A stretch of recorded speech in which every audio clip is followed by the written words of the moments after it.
Hello नमस्कार मेरी प्यारी विद्यार्थियों। एक बार पुनः आपका स्वागत है हमारे चैनल आर के स्टडी विजन में। और देखिए आज हम आपके लिए लाए हैं जैसे कक्षा 12वीं जीव विज्ञान का अर्धवार्षिक परीक्षा 2021 का पेपर, ठीक है। और आपका जो अर्धवार्षिक परीक्षा का पेपर होगा इसी पैटर्न पर होने वाला है। तो उसके जो क्वेश्चन हैं बिल्कुल इसी से संबंधित प्रश्न आने वाले हैं, ठीक है। बहुत ही इंपॉर्टेंट क्वेश्चन हम करवाएंगे आपको। उसमें आपके सही विकल्प भी शामिल होंगे, एक वाक्य में उत्तर भी शामिल होंगे, और साथ में आपका जो 2 नंबर 3 नंबर या 5 नंबर के जो प्रश्न आने हैं वो भी इसमें शामिल होंगे, ठीक है।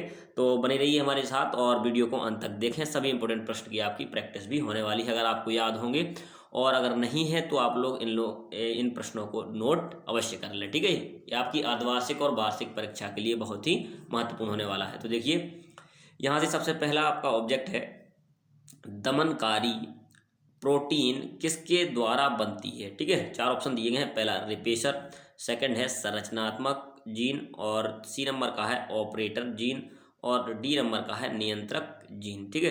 तो आपका जी आंसर हो जाएगा इसका डी नंबर का आंसर सही है आपका। कौन सा? नियंत्रक जीन इसका सही आंसर है, ठीक है, डी नंबर का। तो ये आपको याद रखना है इसको। देखिए आगे बढ़ते हैं, अगला प्रश्न देखेंगे। सेकंड प्रश्न आपको दिख रहा होगा स्क्रीन पे। तो सेकंड प्रश्न है आपका, देखिए यहाँ से अनुवादन है, अनुवादन है। तो यहाँ से आप लोग देखेंगे पहला ऑप्शन है राइबोसोम का संश्लेषण है, दूसरा है आपका प्रोटीन का संश्लेषण, तीसरा है डीएनए का संश्लेषण करता है, और डी नंबर का है आरएनए का संश्लेषण करता है, ठीक है। तो आपका इसका आंसर है प्रोटीन का संश्लेषण, यानी बी नंबर का ऑप्शन ये आपका सही हो जाएगा, बी नंबर का, ठीक है।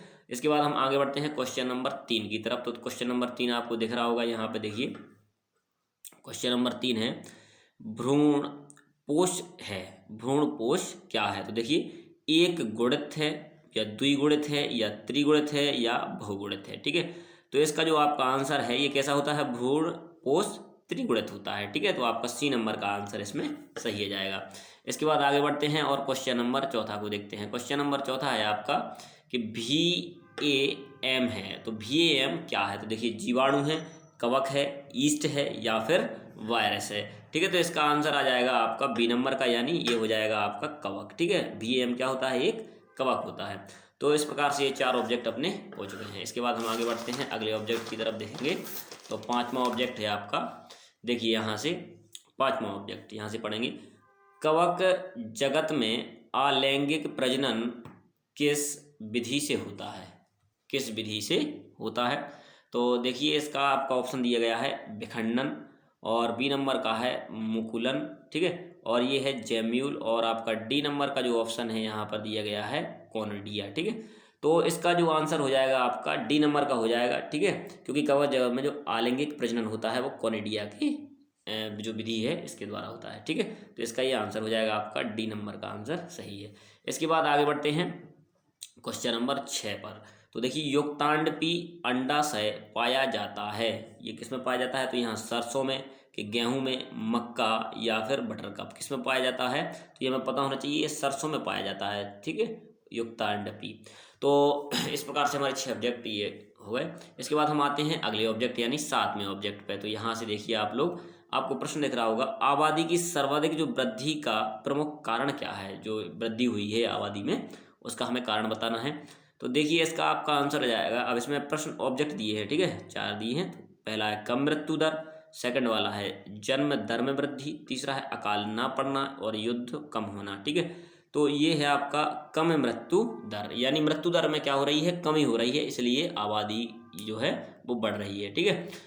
आगे बढ़ते हैं, इसके बाद अगले प्रश्न की तरफ हम देखेंगे, प्रश्न नंबर 2 की ओर। तो अब आपकी यहाँ से आ गए हैं एक शब्द या एक वाक्य में उत्तर, ठीक है। तो इसको भी हमें करना है, एक शब्द या एक वाक्य में उत्तर दिए गए हैं। तो आप लोग चिंता ना करें, आपकी जो अर्धवार्षिक और वार्षिक परीक्षा की जिम्मेदारी है वो हमारी है, ठीक है। इसकी आपकी एक एक जो इंपॉर्टेंट प्रश्न है जितने भी आपके बन सकते हैं, ठीक है, बायोलॉजी, आपका फिजिक्स, केमिस्ट्री या सभी सब्जेक्ट के अंतर्गत, वो हम आपको करवाएंगे इन सभी के सॉल्यूशन के साथ, ठीक है। तो बस आपको बने रहना है हमारे चैनल के साथ, और साथ ही में हमारा जो व्हाट्सएप ग्रुप है डिस्क्रिप्शन बॉक्स में उसकी लिंक दी जाती है, और टेलीग्राम चैनल है, तो वहाँ पे आप लोग ज्वाइन कर लीजिए, क्योंकि इसकी जो पीडीएफ में आपको आंसर मिलेंगे इसकी, इसी की पीडीएफ हम आपको प्रोवाइड कराते हैं, ठीक है, वीडियो के बाद। तो वहाँ पर आपको पीडीएफ भी मिल जाएगी, ठीक है। तो आप लोग वहाँ से ज्वाइन हो जाइए। चलिए देखिए अगला प्रश्न यहाँ से हम देखेंगे, एक शब्द एक वाक्य में उत्तर पहला क्या है, JIFT का पूरा नाम लिखिए। ठीक है, इस प्रकार के प्रश्न बहुत आते हैं एक वाक्य में। तो देखिए, जाइगोट इंट्रा फैलोपियन ट्रांसफर इसका नाम है। एक बार और देख लें, जाइगोट, जेड से हो जाएगा जाइगोट, आई से हो जाएगा इंट्रा, और एफ से हो जाएगा फैलोपियन, और टी से हो जाएगा आपका ट्रांसफर। ठीक है, तो ये इसका नाम हो गया। इसी के बाद आगे बढ़ते हैं सेकंड वाला प्रश्न देखेंगे आप इसका। तो सेकंड है, GIFT का पूरा नाम क्या है, यानी गिफ्ट का पूरा नाम बताइए। ठीक है, तो यहाँ से देखेंगे हम, अब जी से हो जाएगा गैमीट, और आई से हो गया इंट्रा, एफ से हो गया फैलोपियन, टी से ट्रांसफर। ठीक है, IFT का मतलब वही है, इंट्रा फैलोपियन ट्रांसफर, केवल यहाँ जेड का मतलब है जाइगोट और यहाँ जी का मतलब है गैमीट। ठीक है, तो इस प्रकार से ये दो प्रश्न हमने कर लिए। इसके बाद आगे बढ़ते हैं, तीसरा इसका एक वाक्य में उत्तर हम देखेंगे। देखिए यहाँ से आपको दिख रहा होगा, तीसरे पे आ जाइए, प्रश्न को हम पढ़ेंगे। देखिए क्या दिया है, आनुवांशिकी के जनक किसे कहा जाता है। तो देखिए यहाँ पर हमने आपका आंसर दिया है, किसको कहा जाता है, ग्रेगर जॉन मेंडल। ठीक है, ये आपको याद भी हो सकता है क्योंकि बहुत ही इंपॉर्टेंट प्रश्न है एक वाक्य के लिए। आगे बढ़ते हैं, यहाँ से देखेंगे अगला प्रश्न, DNA अणु को काटने वाले एंजाइम, तो उनको हम क्या कहते हैं, रिस्ट्रिक्शन। ठीक है, क्या कहते हैं, रिस्ट्रिक्शन कहा जाता है।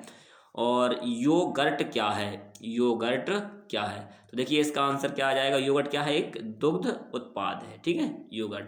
इसके बाद आगे बढ़ते हैं, PCR, तो यहाँ से देखेंगे PCR का पूरा नाम क्या है, या पूरा नाम लिखिए। तो देखिए, P से पॉलीमरेज, C से चेन, और R से रिएक्शन। पॉलीमरेज चेन रिएक्शन, ये PCR का पूरा नाम है। आगे बढ़ते हैं, सातवां देखेंगे यहाँ से हम, सातवां प्रश्न इसका। तो BT विश प्रोटीन किसके द्वारा उत्पन्न होता है, BT विश प्रोटीन, तो देखिए ये है बैसिलस थूरिन जीएंसिस। ठीक है, बैसिलस थूरिन जीएंसिस। ठीक है, इसके द्वारा ये उत्पन्न होता है। तो इस प्रकार से हमने एक वाक्य में जो आपका एक शब्द में उत्तर थे, इनको भी हमने कंप्लीट कर लिया। इसके बाद हम आगे बढ़ते हैं। अब देखिए 2 अंक के जो प्रश्न हैं ये भी आपके इसमें कितने आने हैं, 8 आएंगे। ठीक है, तो इनकी भी तैयारी अच्छे से आपको करनी है। ठीक है, क्योंकि पेपर का जो पैटर्न है आपका वार्षिक परीक्षा का वो चेंज हो चुका है। ठीक है, तो इसी प्रकार से अर्धवार्षिक और वार्षिक परीक्षा का पैटर्न भी एक जैसा रहेगा। तो 2 अंक वाले प्रश्न आने हैं 8, तो ठीक है, इनकी भी हम आपको प्रैक्टिस करवाएंगे और इंपॉर्टेंट जो प्रश्न हैं उनको हम करवाने वाले हैं। तो देखिए पहला प्रश्न है, आपको दिख रहा होगा, अलैंगिक प्रजनन एवं लैंगिक प्रजनन में अंतर। ये भी बहुत ही इंपॉर्टेंट प्रश्न है, 2 नंबर लायक। ठीक है, कोई भी हमें अगर 2 नंबर का आता है तो 2 या 3 अंतर हमसे पूछे जाएंगे। तो देखिए यहाँ से हम एक तरफ लिख लेंगे अलैंगिक, दूसरी तरफ है लैंगिक। ठीक है, देखिए इस प्रकार का प्रजनन केवल एक ही पूर्वज में पाया जाता है, और जबकि इस प्रकार का प्रजनन नर एवं मादा दोनों द्वारा होता है। यानी अलैंगिक का मतलब है एक ही पूर्वज, यानी एक ही व्यक्ति में ये पाया जाएगा। बाकी यहाँ पर ये जो नर मादा यानी, ठीक है, माता और पिता, ठीक है, नर यानी पिता और मादा यानी माता, ये दोनों में पाया जाता है। ठीक है, दोनों में होता है। इसका दूसरा पॉइंट देखेंगे, ये जो इसमें जो विभाजन होता है इसमें कैसा होता है, इसमें समसूत्री विभाजन होता है। अलैंगिक में समसूत्री विभाजन होता है, जबकि आपका जो लैंगिक है इसमें देखिए आप युग्मक निर्माण में अर्धसूत्री विभाजन होता है। यानी इसमें पूर्ण रूप से जो अर्धसूत्री है ये होता है। ठीक है, समसूत्री नहीं होता है, अर्धसूत्री विभाजन होता है। अगला पॉइंट देखेंगे इसका तीसरा, यहाँ से ये है विभिन्नताएं उत्पन्न नहीं होती। इसमें विभिन्नताएं उत्पन्न नहीं होती, जबकि इसमें विभिन्नताएं उत्पन्न होती हैं। तो इस प्रकार से हमें ये 3 आसान से अंतर इसमें लिखने हैं। ठीक है, आगे बढ़ते हैं अगले प्रश्न की तरफ। 2 नंबर का अगला प्रश्न आपके सामने है, तो देखिए इसको और पढ़िए क्या पूछा गया है। तो देखिए 2 नंबर का अगला प्रश्न है आपका, एक बीजपत्री एवं द्विबीजपत्री बीज में अंतर। ठीक है, ये बीज हैं, एक बीजपत्री एवं द्विबीजपत्री, तो इनमें हमें अंतर लिखना है। तो यहाँ से देखेंगे, एक तरफ लिख लेंगे एक बीजपत्री, दूसरी तरफ द्विबीजपत्री। इसमें देखिए ये क्या है, इसमें एक बीज पत्र होता है। ठीक है, एक बीज पत्री है तो एक बीज होगा, और इसमें 2 बीज पत्र होते हैं। ठीक है, ये द्विबीजी है। इसके बाद यहाँ से देखिए एल्यूरोन परत पाई जाती है। इसके अंदर क्या पाई जाती है, एल्यूरिन एक लेयर होती है, यानी परत होती है, तो वो इसमें मिलती है, जबकि इसमें एल्यूरिन परत नहीं पाई जाती है। ठीक है, द्विबीज में ये नहीं मिलती हमें। इसके बाद हम तीसरा पॉइंट देखेंगे यहाँ से, यह एक बीजपत्री पौधों में पाया जाता है और यह द्विबीजपत्री पौधों में पाया जाता है। तो बिल्कुल सिंपल से हमने 3 अंतर आपके लिए लिखे हैं। ठीक है, और इस प्रकार से ये आपको तीनों अंतर इसके याद कर लेने हैं। ये इसके बाद हम देखेंगे अगला प्रश्न आपका 2 अंक का तीसरा प्रश्न, ठीक है। खाद एवं जैव और उर्वरक में अंतर लिखना है इसमें। तो देखिए एक तरफ लिख लेंगे खाद, दूसरी तरफ लिखेंगे जैव उर्वरक, ठीक है। इसमें पहला पॉइंट देखिए आप, इसमें कार्बनिक पदार्थों की मात्रा अधिक होती है, ठीक है। जो ऑर्गेनिक कंपाउंड होते हैं कार्बन वाले, जो खाद में ये ज़्यादा पाए जाते हैं। जबकि यहाँ से देखेंगे इसमें जैव उर्वरक में उर्वरक नाइट्रोजन, फॉस्फोरस तथा पोटेशियम प्रदान करते हैं। उर्वरक में यानी क्या क्या पाया जाता है, नाइट्रोजन होता है N, फॉस्फोरस P और पोटेशियम यानी K, ठीक है, ये पाए जाते हैं इसमें। इसके बाद बात करते हैं दूसरे पॉइंट की। तो यहाँ पर देखेंगे खाद में, खाद को जंतुओं के अपशिष्ट तथा पौधों के मृत भागों के अपघटन से तैयार किया जाता है। तो यहाँ पर देखिए इसका दूसरा पॉइंट क्या है, खाद को जंतुओं के अपशिष्ट तथा पौधों के मृत भागों के अपघटन से तैयार किया जाता है, ठीक है। जंतुओं के जो अपशिष्ट जो मिलते हैं, ठीक है, पदार्थ, और जो पौधे होते हैं उनके मृत भागों यानी खराब हो जाते हैं, ठीक है। जैसे पौधा का जैसे कोई डाल है वो सूख जाए, तो इस प्रकार से उनके अपघटन से ये मिलता है हमें, ठीक है, उससे बनता है। इसके बाद यहाँ से देखेंगे इसे व्यावसायिक रूप से रासायनिक पदार्थों से बनाया जाता है, यानी व्यावसायिक यानी उद्योगों के द्वारा बनाया जाता है, ठीक है, बड़ी बड़ी कंपनियों के द्वारा।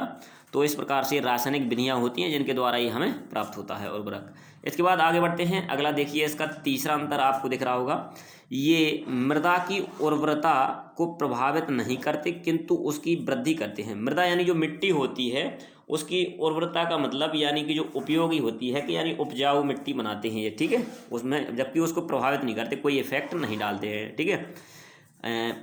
यहाँ पर देखिए इनके लगातार उपयोग से मृदा की उर्वरता में कमी आती है। ये क्या है, देखिए एक प्रकार का, पहले बात तो जो जैव उर्वरक हैं ये केमिकल होते हैं, ठीक है, केमिकल है, तो कहीं ना कहीं ये क्या करेगा, जो मृदा है, जो मिट्टी है, उसको कहीं ना कहीं उस पर दुष्प्रभाव डालेगा, ठीक है।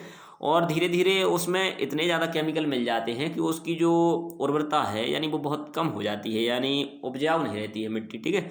तो इस प्रकार से ये दोनों अंतर थे। इसके बाद हम देखेंगे, ये हो गया आपका तीसरा। इसके बाद आगे बढ़ते हैं, क्वेश्चन नंबर आपका चौथा देखेंगे, 2 अंक का चौथा प्रश्न, ठीक है।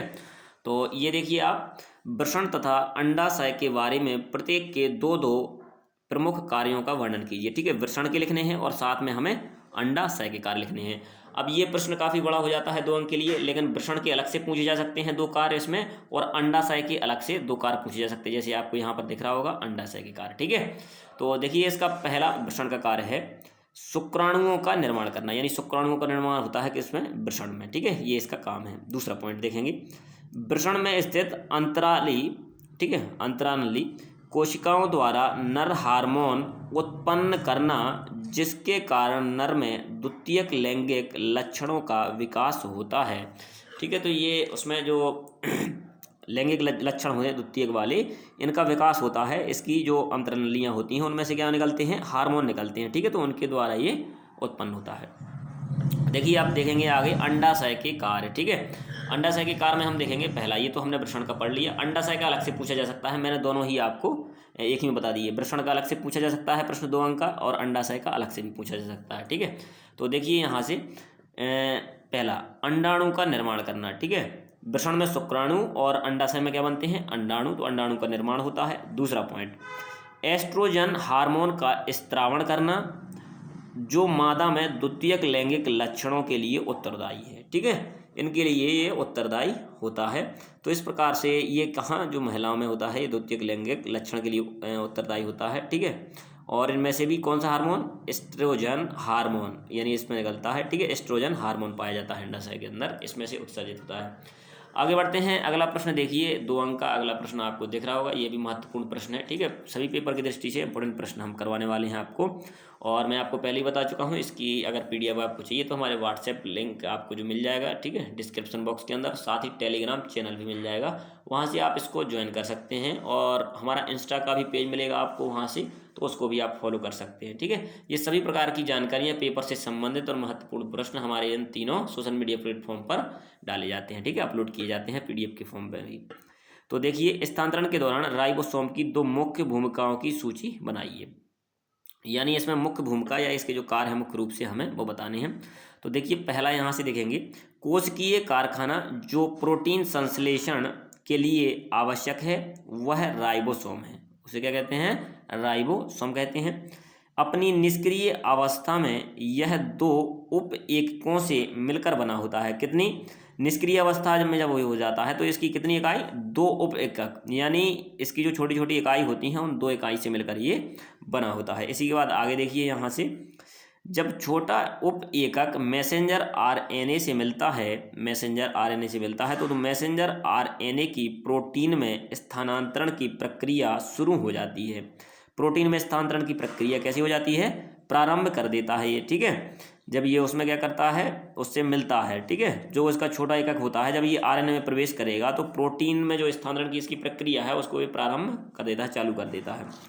दूसरा पॉइंट देखेंगे इसका, दूसरा कार्य, पेप्टिक बंध बनने के लिए राइबोसोम उत्प्रेरक का कार्य करता है। तो राइबोसोम क्या है? एक उत्प्रेरक यानी कैटलिस्ट का कार्य करता है इसमें, ठीक है। तो इस प्रकार से हमने महत्वपूर्ण 5 प्रश्न आपके कर लिए हैं, ठीक है, जो आपकी अर्धवार्षिक, प्री बोर्ड और वार्षिक परीक्षा के लिए महत्वपूर्ण होने वाले हैं। इसी प्रकार के आगे भी हम महत्वपूर्ण प्रश्न लाएंगे और ऑब्जेक्ट जो आपकी पेपर की दृष्टि से इंपोर्टेंट होने वाले हैं।